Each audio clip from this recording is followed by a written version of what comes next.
Welcome to SN Chaudhary Physics classes at BD Gurukul. Today, I am going to discuss electromagnetic spectrum and its usage.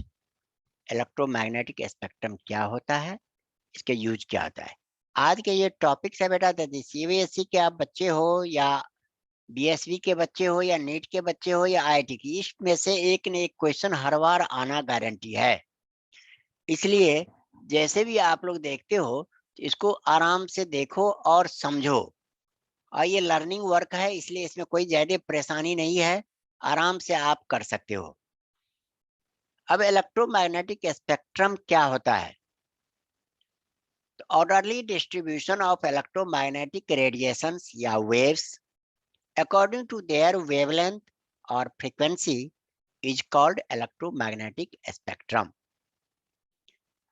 हमारे electromagnetic waves के example मैंने दिया था, radio wave होता है, light है, उसी तरह से गामा रेज है, एक्स रेज है, ये सारे के सारे इलेक्ट्रोमैग्नेटिक वेव्स होते हैं। अब इनको हम अकॉर्डिंग टू इंक्रीजिंग वेवलेंथ सजा दें या according to increasing frequency arrange करें, तो इसी तरह के अरेंजमेंट को हम कहते हैं इलेक्ट्रोमैग्नेटिक स्पेक्ट्रम। तब आपके फिर से ध्यान दो, the orderly distribution of electromagnetic radiations according to their wavelength और frequency is called electromagnetic spectrum. Second point इसका है आपके, electromagnetic spectrum has been classified into different parts and subparts in order to increasing wavelength according to their types of excitation। Wavelength के हिसाब से उनको हमने arrange किए हैं सब ग्रुप में इस तरह से यहाँ पर देखना है। अब इसका अरेंजमेंट में देखो, आपको लर्न क्या करना है, different types of electromagnetic waves. पहला हमारा है रेडियो वेव। रेडियो वेव ये भी हमारा इलेक्ट्रोमैग्नेटिक वेव्स है और इसका वेवलेंथ 0.1 मीटर से ज्यादा होता है। भाई इसका कई कई किलोमीटर, सैकड़ों हजारों किलोमीटर हो जाते हैं। कहना मतलब 0.1 मीटर से ज्यादा यदि वेवलेंथ है तो इसको हम कहते हैं रेडियो वेव। ये प्रोड्यूस कैसे किए जाते हैं? Rapid acceleration and deceleration of electrons in aerials. जो हम एरियल या एंटीना लगाते हैं उसमें इस इलेक्ट्रॉन को हम कभी डिसेलरेट करते हैं, कभी एक्सेलरेट करते हैं, इस तरह से। और डिटेक्शन जो करते हैं रिसीवर एरियल्स, प्रोडक्शन यहाँ करते हैं और डिटेक्शन हम रिसीवर करते हैं। देखो बेटा, जैसे आप देखते हो, आप यहाँ से कॉलोनी से बाहर जाते हो तो किंग्सवे इधर आपके निरंकारी कॉलोनी जैसे हमारे है, उसके बाद देखते हो बहुत बड़ी एरिया खाली है, उसमें बड़े बड़े खंभे लगे हुए हैं। उस सारा का सारा ट्रांसमीटर भी है और रिसीवर भी है। तो ट्रांसमीटर क्या करते हैं? ट्रांसमिट करते हैं, रिसीवर इसको रिसीव करते हैं। उसके बाद हमारा आता है उससे छोटा वेवलेंथ किसका है, देख लो अब सीरियल। अब कहोगे सर फ्रीक्वेंसी तो आपने नहीं लिखा। फ्रीक्वेंसी बेटा आप लिख सकते हो C equal to nu lambda. तो न्यू इक्वल टू आपका क्या होगा? C upon lambda, means velocity of light upon wavelength of light. तो वेलोसिटी कितना होता है बेटा? 3 into 10 power 8, 3 into 10 power 8 metre per second. और नीचे में आप वेवलेंथ 0.1 मीटर डाल दोगे, तो इससे जो फ्रीक्वेंसी मिलेगा ये रेडियो वेव का मिल जाएगा। इसलिए हमें कोई एक लर्न करने की जरूरत है। बुक में आपको फ्रीक्वेंसी रेंज देगा तो फौरन निकाल के देख लोगे, या दोनों एक साथ लर्न करना पॉसिबल नहीं होता है, उसमें मिस्टेक हो जाते हैं। अब माइक्रोवेव देखो, 0.1 मीटर से 1 mm तक वेवलेंथ है इसका, तो इसको माइक्रोवेव कहते हैं। ये प्रोड्यूस कैसे होता है? क्लिस्ट्रॉन वाल्व और मैग्नेट्रॉन वाल्व्स के द्वारा इसका प्रोडक्शन होता है। और डिटेक्शन कैसे करते हैं? तो पॉइंट कांटेक्ट डायोड की मदद से इसे हम डिटेक्ट करते हैं। तीसरा है इंफ्रारेड। अब ये हो गया 1 mm देखो हमने सीरियल लिखने का प्रयास किया है जिससे कि कहीं मिस्टेक नहीं हो। 1 mm to 700 nm, that is nanometre. ये हमारा इंफ्रारेड हो गया। इंफ्रारेड जैसे हीटिंग इफेक्ट होते हैं। Vibration of atoms in an molecule, किसी मॉलिक्यूल में जो एटम्स का जो वाइब्रेशन होता है उससे हमें इंफ्रारेड का निकलता है। डिटेक्ट कैसे करते हैं? देयर थर्मोपाइल्स बोलोमीटर के द्वारा इसे हम डिटेक्ट करते हैं, या इंफ्रारेड फोटोग्राफिक फिल्म के द्वारा इसे हम डिटेक्ट करते हैं। अब हमारे पास आ गया लाइट, जो विजिबल है। इसका रेंज होता है 700 नैनोमीटर टू 400 नैनोमीटर। अब 700 से भी कम हो गया इसका। ये विजिबल लाइट का है। Electron in atoms emit light when they jump from outer orbit to inner orbit. The eye photocells या फोटोग्राफिक फिल्म, इसकी द्वारा हम इसे डिटेक्ट करते हैं। इसके बाद आते हैं आपके अल्ट्रावायलेट। ये हो गया 400 नैनोमीटर। 400 कर्सर देखो बेटा, 400 नैनोमीटर से टू 1 नैनोमीटर, ये अल्ट्रावायलेट में जिसको यूवी रेज कहते हो। ये inner shells electrons in atoms moving from one energy level to a lower energy level जब होते हैं तब जाके अल्ट्रावायलेट लाइट निकलते हैं। इसे डिटेक्ट करते हैं फोटो सेल्स के द्वारा, फोटोग्राफिक फिल्म के द्वारा। लास्ट सेकंड, उसके सेकंड लास्ट है एक्सरे। ये हो गया 1 नैनोमीटर टू 10 पावर -3 नैनोमीटर। देखो सीरियल वाइज से है। एक्सरे ट्यूब या इनर सेल इलेक्ट्रॉन्स के द्वारा प्रोड्यूस करते हैं। फोटोग्राफिक फिल्म या जीजर ट्यूब्स या आयनाइजेशन चैम्बर्स के द्वारा इसे हम डिटेक्ट करते हैं। लास्ट है हमारा गामा रेज। इसका वेवलेंथ आप 10 पावर -3 से भी छोटा होता है, तो मानो 10 पावर -4 हो जाएगा, 10 पावर -5 -6, इस तरह से इसका हो जाते हैं, तो ये गामा। अब वहां पर क्वेश्चन दे देते हैं बेटा, जो इसमें जो भाई कुछ एक्सरे, गामा रेज, इस तरह से आपको रेडियो वेव दे देंगे। Arrange according to arrange according to wavelength increasing order, ascending order में। असेंडिंग ऑर्डर में सबसे छोटा कौन है, फिर बड़ा कौन है। अब आपको इसमें याद रहे या नहीं रहे, इसके लिए हम याद नहीं, कैसे याद रखें, इसके लिए हम दिखाते हैं। देखो बेटा, ऊपर में क्या है, रेडियो है, कॉपी पर लिखो R, capital R, capital M, capital I, L. L को विजिबल कर सकते हो, विजिबल के कर सकते हो। यूवी,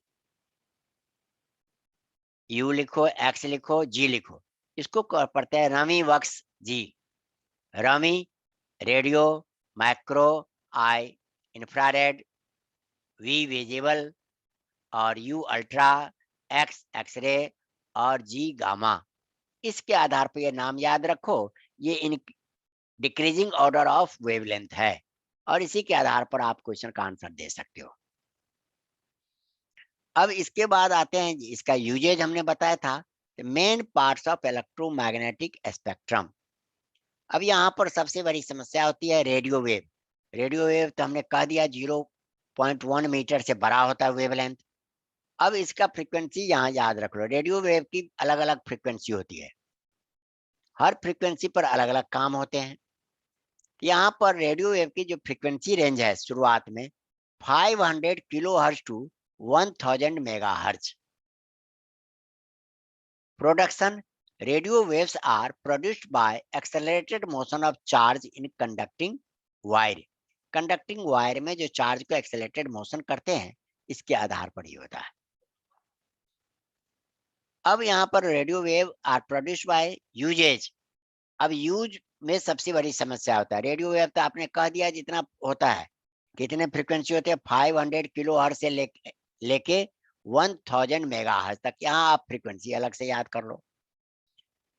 अब ये जो फ्रीक्वेंसी है, इस फ्रीक्वेंसी का यूज कहाँ कहाँ होता है, तो बेटा आपने पहले जमाने के देखोगे रेडियो यूज करते थे तो रेडियो में एक स्केल जैसे चलता था, जैसे हम नॉब को घुमाते थे तो एक मीटर चलता था जिससे कह देते स्टेशन बदल रहा है। अब उसी जो प्लेट होता है उसी पर लिखा रहता था MW मीडियम वेव या AM लिखा रहता है। AM जो लिखा था तो यही AM हो गया आपके एम्पलीट्यूड मॉड्यूलेटेड वेव। कहने मतलब हमने एक वेव को दूसरे वेव के ऊपर, देखो भाई एक बात बताओ, यहाँ से मान लो एक पत्थर हम देते हैं, कहते हैं बम्बई फेंको, तो पहुंचा दोगे फेंक के भाई? नहीं। लेकिन उसी पत्थर को यदि आप किसी ट्रेन में रख दोगे, बम्बई जाने वाली ट्रेन में, तो वो आराम से बम्बई पहुंच जाएगा। जी। उसी तरह से हम लोग जो कुछ भी बोलते हैं, साउंड है, साउंड वेव है, इसको जब हम इलेक्ट्रोमैग्नेटिक वेव में बदल देते हैं, तो इसके पास इतनी एनर्जी नहीं है जो दूर तक जाए। तब हम इसको क्या करते हैं, एक ट्रेन चाहिए, उसी को यहाँ पर कहते हैं कैरियर वेव। हाई एनर्जी वाला एक वेव लेते हैं, उसके साथ इसको अटैच कर देते हैं। तो जैसे आपके देखते हो ऐसे वेव बना, और उसी के ऊपर हाई एनर्जी वाले पर लगा दिए, तो दोनों का एम्पलीट्यूड बढ़ जाता है, और बढ़ के जो बनेगा उसको हम कहेंगे मॉड्यूलेटेड वेव। अब उस वेव के पास इतनी एनर्जी है जो बम्बई तक जा सकते हैं। अब इसी को कहते हैं एम्पलीट्यूड मॉड्यूलेटेड बैंड या AM बैंड। इज अब इसका फ्रीक्वेंसी कहाँ से कहाँ तक होता है, 530 किलो हर्ट्ज से लेके 1710 किलो हर्ट्ज तक इसका है। It is use in ground wave propagation. जो छोटे छोटे स्टेशन कहते हैं ना, जैसे मान लो दिल्ली के आसपास का हो गया, कानपुर हो गया, उसी तरह से जयपुर हो गया, तो इन छोटे छोटे जगह पर ये स्टेशन बनाए जाते हैं। इसका रेंज कुछ किलोमीटर से 100 किलोमीटर के भीतर में रहते हैं। ये लोकल लोगों को सुविधा के लिए बनाए जाते हैं। इसको हम कहते हैं it is use in ground wave propagation. अब इससे हाई एनर्जी वाला दूसरा है शॉर्ट वेव। तो उसी रेडियो पर ऊपर में लिखा रहता है MW और नीचे में लिखा रहता था SW। तो इसको कहते हैं दो बैंड का रेडियो। कहने मतलब दो तरह का मॉड्यूलेशन ये रिसीव कर सकता है, modulated wave. Short wave band, इसकी फ्रीक्वेंसी ऊपर में आपने 1710 पढ़ा, 1710 किलो हर्ट्ज से लेके 54 मेगा हर्ट्ज तक इसका रेंज है। इस बीच में किसी भी फ्रीक्वेंसी पर रेडियो स्टेशन चल सकता है। अब कहोगे सभी ने एक ही फ्रीक्वेंसी पर चला दिया तो गड़बड़ होगा, इसलिए हर एक स्टेशन को एक फ्रीक्वेंसी अलॉट किए जाते थे, जो आप इस फ्रीक्वेंसी पर अपना ट्रांसमिशन कर सकते हैं। तो वो स्टेशन जैसे मान लो किसी स्टेशन करते हैं तो वो उसी पर चालू करेगा local. It is used in sky wave. Sky wave का मतलब आसमान की तरफ गया और आसमान के आयनोस्फीयर से टकरा के लौट गया जमीन पर, तो इससे इसका रेंज बढ़ जाता था। इस तरह के वेव में एनर्जी ज्यादा थी, इसलिए ये अधिक दूर तक ट्रांसमिट होते थे। सर्कल में, सर्कल के रूप में ऐसे करेंगे तो मान लो 50 किलोमीटर, 100 किलोमीटर, 200, 400 ऐसे ये ट्रांसमिट होते हैं। It is used in sky wave. उसके बाद आपका इसी में देखोगे कई रेडियो ऐसे थे जिसमें SW1, SW2, SW3 अलग अलग होते थे, लेकिन सभी का फ्रीक्वेंसी 1710 किलो हर्ट्ज से लेके 54 मेगा हर्ट्ज के बीच होगा। अब टेलीविजन वेव, टेलीविजन वेव के लिए यहाँ पर दिखाया बेटा, पहले तो टेलीविजन वेव का अलग फ्रीक्वेंसी था, लेकिन यहाँ पर जो रेंज दिया है, फ्रीक्वेंसी रेंज 54 मेगाहर्ट्ज से 890 मेगाहर्ट्ज के बीच में जो भी ट्रांसमिशन होगा वो टेलीविजन वेव का ट्रांसमिशन कर सकते हैं। It is used in television propagation. और इसके बाद आजकल आप सुनते हो भाई, मोबाइल चलाते हो तो मोबाइल पर FM आता है कि नहीं आता है? जी। हाँ, तो FM जो आते हैं तो वहाँ हम फ्रीक्वेंसी चेंज करते हैं।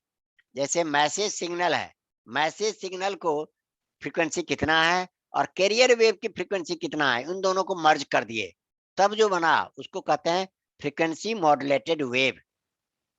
उसी को FM कहते हैं शॉर्ट में, फ्रीक्वेंसी मॉड्यूलेटेड बैंड को हो, वेव को हो, इसी तरह से FM कहते हैं। ये किस रेंज से है, 88 mega hertz to 108 mega hertz. अब यहाँ पर बच्चे कंफ्यूज होते हैं, सर अभी तो आपने कहा था टेलीविजन चलता है 54 से लेके,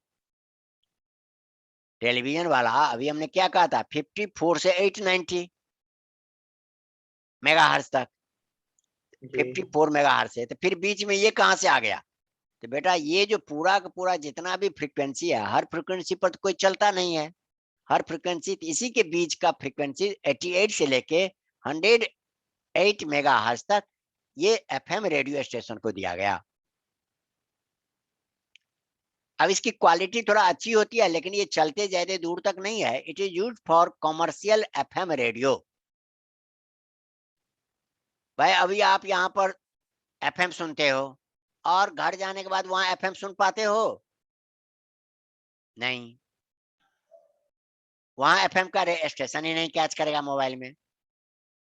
अब इससे आगे देखो बेटा, ये तो हो गया एफएम तक। अल्ट्रा हाई फ्रीक्वेंसी, अब आप टेलीविजन के बैंड देखोगे तो उसमें यूएचएफ लिखा रहता है। अभी सभी का शॉर्ट नेम भी याद रखना, ये एक एक नंबर के क्वेश्चन में रहते हैं। Ultra high frequency UHF band frequency range, ये हो गया 300 मेगाहर्ट्ज से 3000 मेगाहर्ट्ज। अब फिर यहाँ बच्चे कहते सर ऊपर तो आपने 890 तक बता दिया था टेलीविजन में। तो बेटा इतनी बड़ी जो फ्रीक्वेंसी रेंज है, इस बीच में कुछ फ्रीक्वेंसी गवर्नमेंट अपने स्पाई के लिए यूज करते हैं, कुछ रेडियो स्टेशन को दे देते हैं, कुछ इसको भी देते हैं, माने इसका रेंज इस बीच में हो सकता है। जो हम दे देंगे एफएम को, जो दे देंगे हम दूसरे टीवी को, उस पर इसमें यूज नहीं करेंगे, बाकी पर हम यूज कर सकते हैं। आए बेटा समझ में? जी हाँ, इसलिए कंफ्यूज नहीं होना। It is use in cellular phones communication. अब आपका यूएचएफ जो है, हमारा जो मोबाइल फोन है उसमें इसका यूज करते हैं, इसी पर हम ट्रांसमिशन और रिसीविंग करते हैं। इसके बाद आ जाते हैं बेटा माइक्रोवेव्स। माइक्रोवेव्स का फ्रीक्वेंसी है 1 गीगाहर्ट्ज से 300 गीगाहर्ट्ज। अब यहाँ पर देख लो बेटा, ऊपर हमने 300 मेगाहर्ट्ज दिए थे, तो इसी 3 पर जोड़ दोगे तो 3 गीगाहर्ट्ज हो गया। अब इसी 3 गीगाहर्ट्ज को यहाँ से 1 गीगाहर्ट्ज से लेकर 3 गीगाहर्ट्ज के बीच में माइक्रोवेव चलते हैं। अब माइक्रोवेव आपको दिखाते हो, आप वीरान एरिया में, रिमोट एरिया में देखा होगा, जो 4 खंबे पर बहुत बड़ा बड़ा छाते जैसे एक डिब्बा लगा रहता है, वो पहले उसी से वायरलेस कम्युनिकेशन होता था। अब हमारे पास मोबाइल आ गया, अब देखो ट्रांसमिशन के कई रास्ते हैं। तो उस केस में क्या होते हैं, देखो कई भी कंट्री आजकल जो लड़ाई छिड़ते हैं किसी कंट्री में, तो कंट्री क्या करेगा, सबसे पहले सैटेलाइट को उड़ा दे भाई। सैटेलाइट के उड़ते कम्युनिकेशन बंद हो जाएगा। फिर यहाँ पर बॉर्डर पर जो सेना है वो जो खबर भी करेगा, जो और सेना भेजो, तो खबर ही नहीं पहुंचेगा।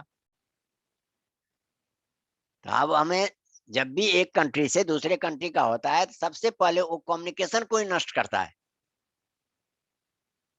जिससे खबर पहुंचे नहीं। तो इस आधार पर हमारे माइक्रोवेव ट्रांसमिशन जो है, ये दूर दूर का खंबे होते हैं, ये 150 किलोमीटर पर एक खंबा होता है। हम इसके द्वारा कनेक्ट कर लेंगे भाई, हर एक खंबा को तो कोई गिरा नहीं देगा गिन गिन के। तो इस आधार पर ये जी हाँ वायरलेस कम्युनिकेशन से काम कर लेते हैं। इसीलिए देश की सुरक्षा के लिए सभी जरूरी है। They are produced by special vacuum tube, namely klystron, magnetron and Gunn diodes. Gunn diodes के द्वारा ये प्रोड्यूस किए जाते हैं।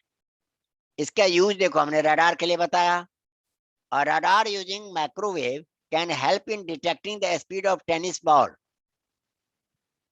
रडार में ये लगा देंगे तो टेनिस बॉल का भी, आप क्रिकेट देखते हो तो क्रिकेट पर लिखा रहता ना इतना स्पीड है भाई, जी वो जो स्पीड लिखा रहता है 40 किलोमीटर पर आवर, ये स्पीड भाई वहां पर नाप के तो कोई देखता नहीं है। तो वहां रडार लगे हुए हैं, उसका वेव इतना तेज है जो बस फौरन उसके स्पीड को मेजर कर लेता है। साथ साथ इसका और कहाँ यूज करते हैं हम, cricket ball, automobile, while in motion. अब आपको दिखाते हैं भाई, अभी हम आपके घर की तरफ आएंगे तो आपका घर पहचान लेंगे जी, ये चलो अमान का घर है। लेकिन रात में जो प्लेन उड़ते हैं, तो वो कैसे पहचान लेगा नीचे में कलकत्ता है कि बम्बई है कि हरियाणा है, क्या है, कैसे पता करेगा? तो जब जी प्लेन, हाँ तो जी जब, हाँ जब प्लेन उड़ते हैं और अपने लिमिट पर आते हैं, अब यहाँ से आगे बढ़ेंगे तो उसके पीछे में रडार से रेज आते रहते हैं, वेव। और रडार वहां एयरपोर्ट पर बैठा हुआ आदमी के पास सिग्नल आता रहता, प्लेन जा रहा है। अब ये जितना डिस्टेंस है उतने डिस्टेंस के बाद उसको बता देगा भाई अब आपके पास कलकत्ता आने वाले हैं, आप वहां से कनेक्ट करो वायरलेस। फौरन वहां से जी कनेक्ट करते हैं, वो लाइट जला देते हैं, जिससे पहचान हो जाता है भाई ये कलकत्ता का एयरपोर्ट है। अब उसी जाते समय प्लेन यदि आगे पीछे होता है तो फौरन ये करेगा भाई आपके प्लेन ठीक से चलाओ, गड़बड़ हो रहा है। अब फिर भी यदि गड़बड़ ही हो गया, इधर चला गया, तो रडार मेजर नहीं करेगा। तो रडार क्या करता है, फौरन वायरलेस करते हैं यहाँ के ऑफिसर को, भाई आपके एरिया में प्लेन का रास्ता गुम गया है, आप उसे ढूंढो, वहां तैयार हो जाओ, मदद पहुंचाओ एक्सीडेंटल केस में। इसी तरह से ये रडार का ही काम है। तो ये सारा काम हम किसकी मदद से करते हैं, तो माइक्रोवेव की मदद से। उसी तरह से देख लो, microwaves oven are use for cooking purpose. Oven use करते हैं घरों में आजकल खाना गर्म करने के लिए या कुकिंग करने के लिए। तो उसमें भी क्या करता है, माइक्रोवेव की फ्रीक्वेंसी और वाटर की फ्रीक्वेंसी, जो भी फूड मटेरियल है उसमें वाटर है, नेचुरल फ्रीक्वेंसी, उन दोनों की फ्रीक्वेंसी को मिला देंगे। तो पहले मान लो ये इतना इतना ऊंचा था, जब मिला देंगे तो इतना ऊंचा होगा, फ्रीक्वेंसी बढ़ गई, एनर्जी बढ़ गई, एनर्जी बढ़ते ही टेम्परेचर बढ़ गया, टेम्परेचर बढ़ते खाना खाना गर्म हो गया आपका। है बात समझ में? जी हाँ, उसके बाद है microwaves are use for observing the movement of trains on rails while sitting in microwave operated control room. Operated control room से ट्रेन का पोजीशन, ट्रेन कहाँ है, कैसे जा रहा है, वो भी हम ध्यान रखते हैं। Microwaves are also used in radar system for aircraft navigation. Plane किधर जा रहा है, कहाँ जा रहा है, उनके नेविगेशन का भी ध्यान रखते हैं। ये तो था आपका माइक्रोवेव का। नेक्स्ट है infrared waves. Infrared heating effect करते हैं। Waves, infrared waves were discovered by Herschel. Frequency 3 into 10 power 11 hertz to 4 into 10 power 14 hertz. Infrared waves sometimes are called as heat waves because it produces heat. And infrared waves are produced by hot bodies and molecules. जो गर्म body है या molecules है उनसे ये produce होते हैं। These waves are not detected by human eye, but snakes can detect them. कोई एनिमल बताओ जो इंफ्रारेड को पता कर ले, वो स्नेक। अब इनको गर्मी लगते हैं, ये पता कर लेते हैं, हम आप इसे पता नहीं कर सकते, हम अनुभव कर सकते हैं। और यही कारण है जब इंफ्रारेड रेडिएशन आते हैं, हीटिंग इफेक्ट होता है। तो देखो बेटा, अभी विंटर सीजन है, अभी आप न्यूज़पेपर पर हो, कोई भी पर हो, तो आप कहीं भी नहीं देखोगे जो स्नेक बाइट का कहीं घटना घटी है। और समर सीजन में पेपर में रोज 1 2 4 ऐसी घटना घटते रहते हैं, स्नेक बाइट हुआ, आदमी मर गए। तो क्या होता है भाई बताओ, समर में स्नेक आ जाते हैं, विंटर में भाग जाते हैं। ये हॉट नहीं, ये हीट वेव्स होती हैं तो इसलिए समर समर में मतलब ज्यादा एक्टिव होती होंगी। अब क्यों भाई, ये क्यों एक्टिव होते हैं समर में ज्यादा, विंटर में क्यों नहीं होते हैं? क्योंकि विंटर में तो कोल्ड होती है और ये हॉट वेव्स होती हैं। नहीं, आप इसका देखो, रियल में स्नेक जो है ये कोल्ड ब्लडेड एनिमल्स हैं। हम लोग क्या है, वार्म ब्लडेड एनिमल्स। बायो में आपने पढ़ा होगा, वार्म ब्लडेड जी एनिमल्स का बॉडी टेम्परेचर फिक्स है, हमारे बॉडी का टेम्परेचर घट बढ़ नहीं सकता है एटमॉस्फेयर के साथ। यही कारण है, बर्ड भी वार्म ब्लडेड है, इसलिए देखते हो विंटर में बहुत सारे पेड़ों के नीचे बर्ड मर जाते हैं जब ठंड की लहर आती है तो। लेकिन स्नेक जो है ये कोल्ड ब्लडेड है, इसको टेम्परेचर के साथ बॉडी टेम्परेचर बदल जाता है। और ये विंटर सीजन में आते हैं, इसका टेम्परेचर घट गया, इसके एनर्जी घट गई, एक्टिविटीज घट गए। समर में इसके पास बॉडी का टेम्परेचर बढ़ जाता है, सिंपली आप नहीं देखते, कभी कभी बुखार किसी को 103-4 डिग्री हो जाता है तो उल्टा सीधा बोलते रहते हैं। जी इसीलिए इसी तरह से इसका टेम्परेचर बढ़ते ही इसकी एक्टिविटीज बढ़ जाती है, और उस ये इधर उधर भागते हैं उस हीट से बचने के लिए, हवा के लिए, जो हमें बचाव हो। अब उसी रास्ते में कोई आते हैं तो बाइट हो जाता है। अब इसी तरह से देखो, ये आपने देख लिया। Next uses, infrared waves are used in physical therapy. Therapy यहाँ देखो cursor, in physical therapy that is to treat muscular strain.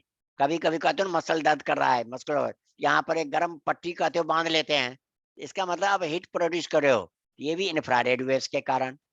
To provide electrical energy to satellite by using solar cells, और सोलर सेल्स को solar cells की मदद से electrical infrared को हम electrical energy में कन्वर्ट कर लेते हैं सैटेलाइट में। तो सैटेलाइट के चलने के लिए भी तो बिजली चाहिए भाई, यहाँ से तो उसको हम खंबा से जोड़ नहीं रखे हैं, तो उस कंडीशन में ये मदद करता है। फॉर प्रोड्यूसिंग डिहाइड्रेटेड फ्रूट्स, अभी आप नाम सुना होगा किशमिश का, नाम सुने हो भाई? जी किशमिश कैसे बनता है? या छोहारा सुना होगा?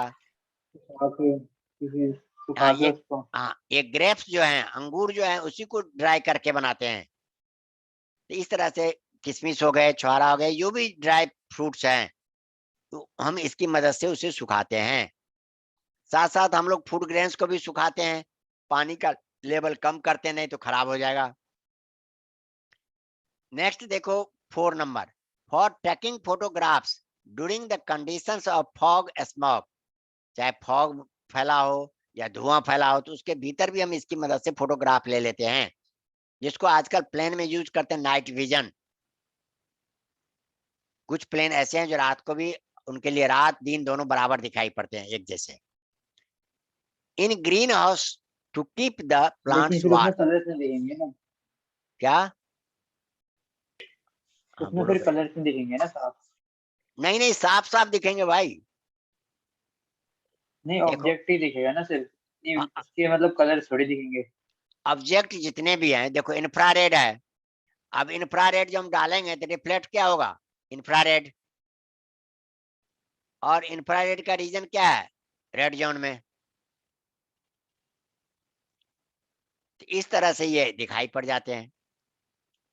और दूसरा देखो, in green house to keep the plants, पौधे को गर्म रखने के लिए पौधे के ऊपर हम देखते हैं प्लास्टिक की या कपड़े की लगा देते हैं चादर।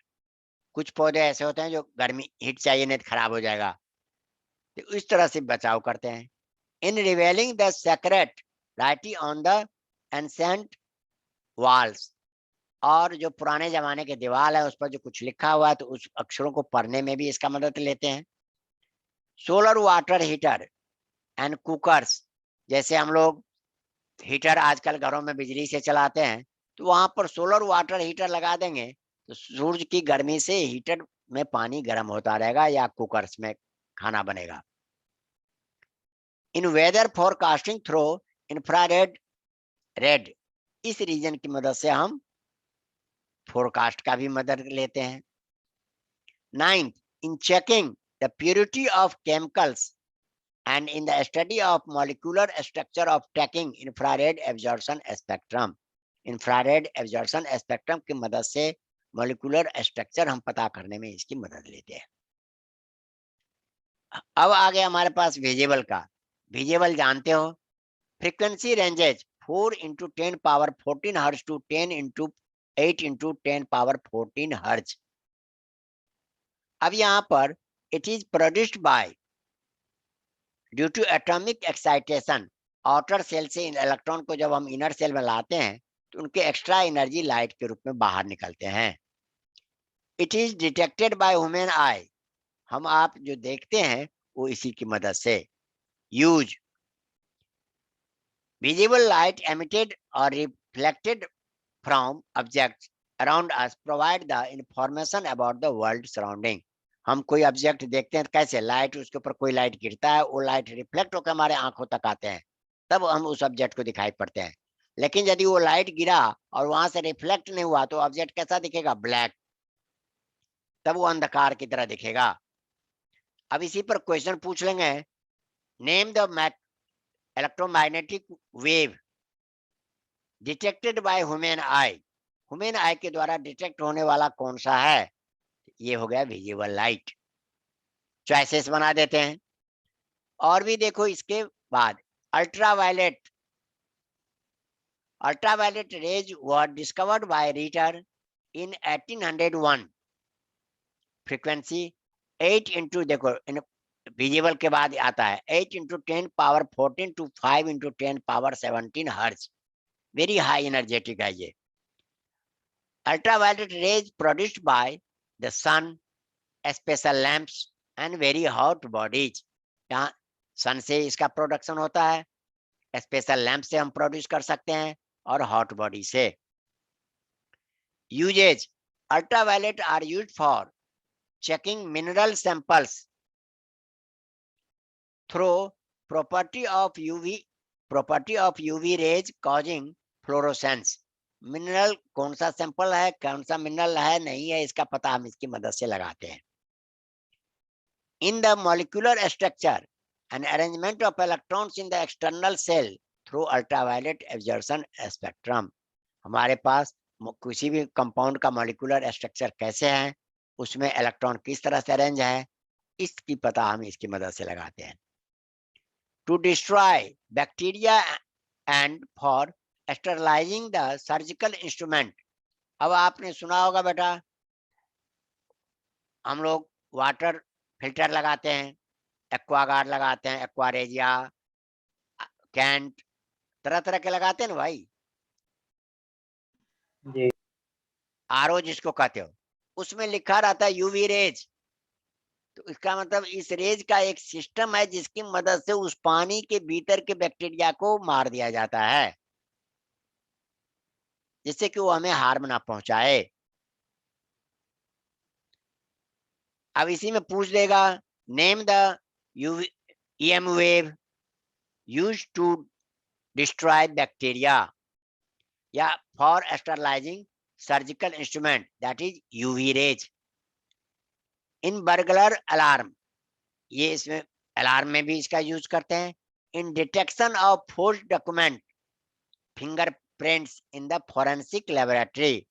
फिंगरप्रिंट्स फोरेंसिक लेबोरेटरी में इसका करते हैं। फोर्ज डॉक्यूमेंट्स क्या हो गया, जैसे कई सारे ऐसे हैं फर्जरी, जैसे कहते हैं डॉक्यूमेंट साइन ठीक से है कि नहीं है, यहाँ भी हम इसकी मदद से लेते हैं। To preserve the food stuff, food material जैसे है उनको भी प्रिजर्व करने में इसकी मदद लेते हैं। नेक्स्ट है हमारा X rays. X rays were discovered by German physicist W Roentgen, और frequency range 10 power 16 hertz to 3 into 10 power 21 hertz. X-rays are produced when high energy electrons are stopped suddenly on a metal।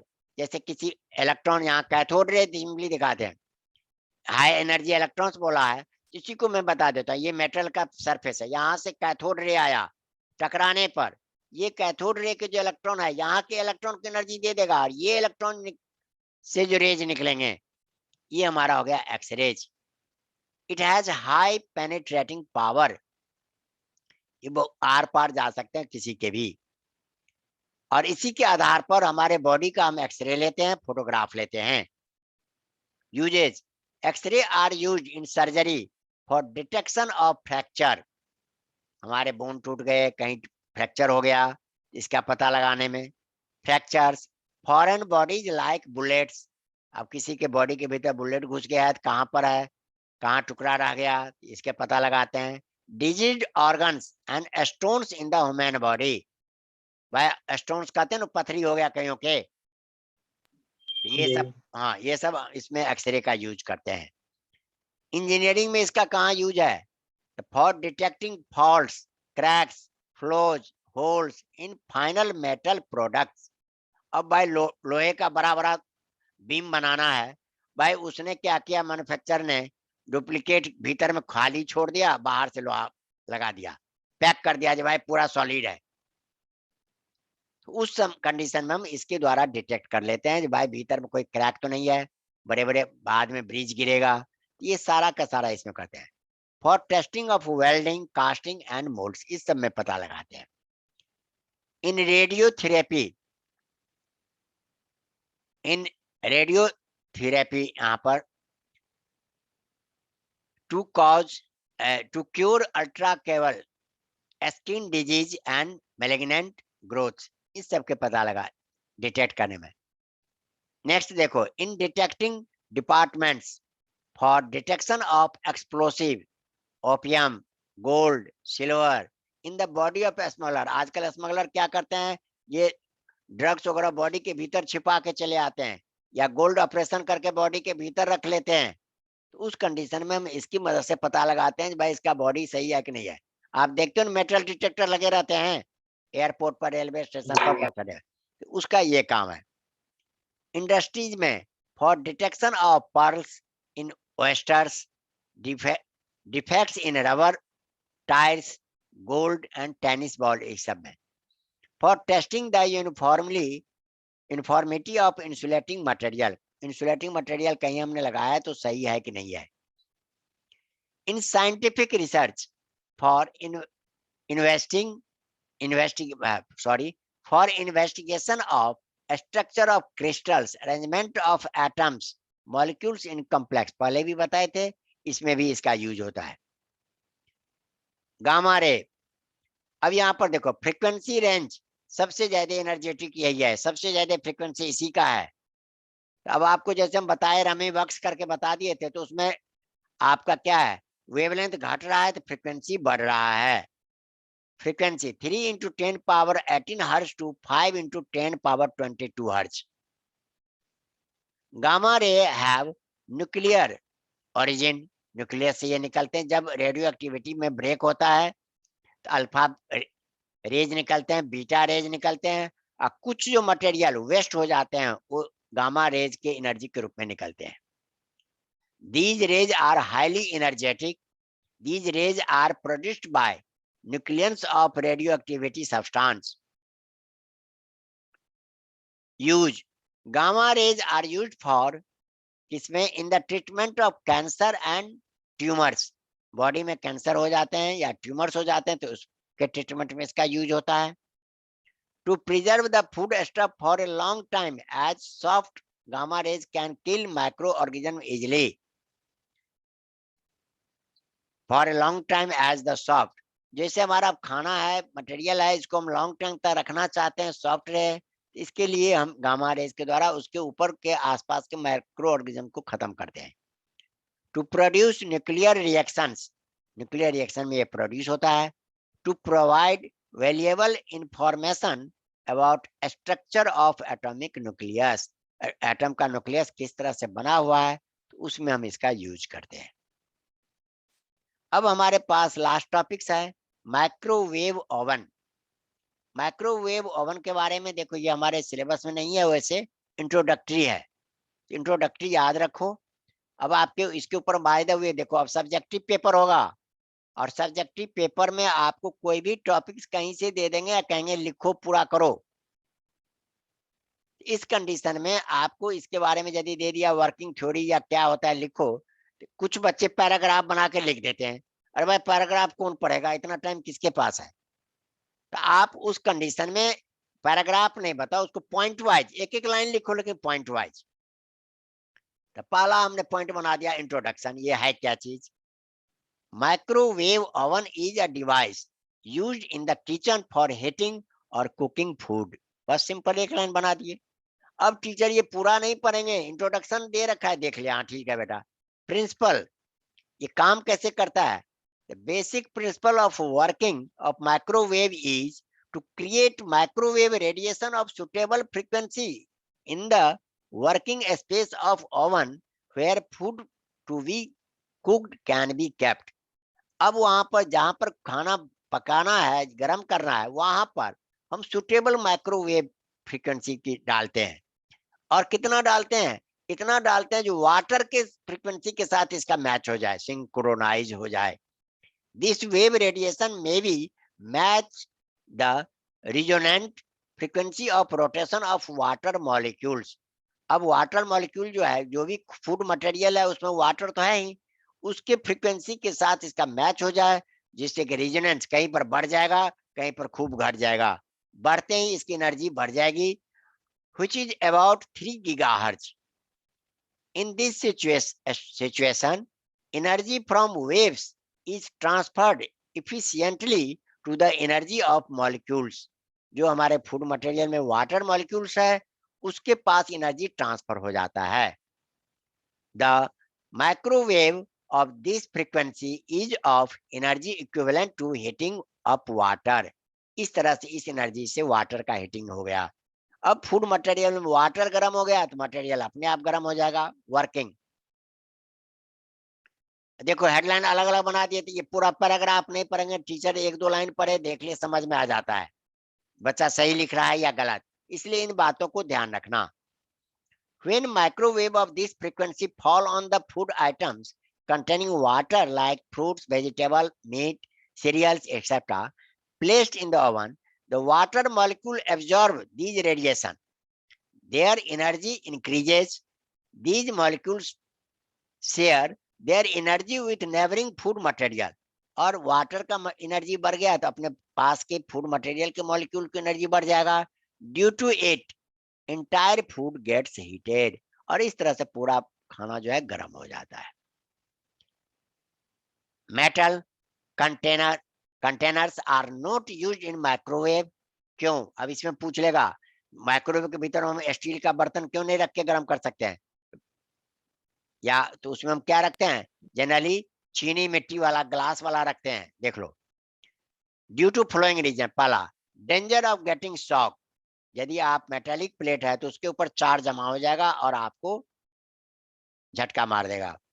Metal में also भी melt from, और metal का बर्तन है तो heat होके गर्म भी, पिघल भी जाएगा, इतनी एनर्जी रहती है। इसलिए हम कौन सा यूज करते हैं?